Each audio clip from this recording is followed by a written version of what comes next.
دیداری سلێمانی.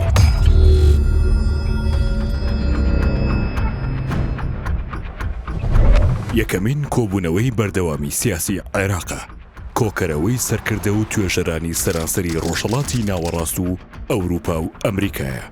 بیرۆکەی ئەم دیدارە بۆ 19 ساڵ لەمەوبەر دەگەڕێتەوە کە لەگەڵ دامەزراندنی زانکۆی ئەمریشی لە عێراق سلێمانی لە ساڵی 2006 دەستی پێکرد.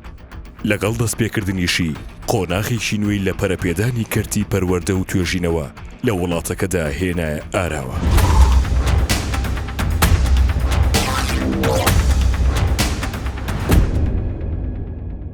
ئەم ساڵ نوێمین دیداری سلێمانی لە 16 و 7 نیسان لە زانکۆی ئەمریشی لە عێراق سلێمانی بەڕێوە دەچێت کە لەلایەن پەیمانگای لێکۆڵینەوەی هەرێمی و نێودوڵەتی ڕێک دەخرێت.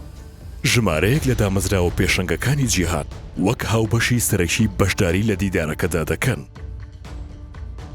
لەم دیدارەدا سەرکردە و توێژەران لە سەرانسەری ڕۆژهەڵاتی ناوەڕاست و ئەوروپا و ئەمریکاوە کۆ دەبنەوە بۆ گفتوگۆکردن لەسەر چەندین بابەتی گرنگی سیاسی و ژینگەیی و شیکردنەوەی ناکۆشیە هەرێمێن نێودوڵەتیەکان و ڕوبەڕووبوونەوەی گرنگترین ئاڵنگاریەکانی عێراق و ناوچەکە و جیهان.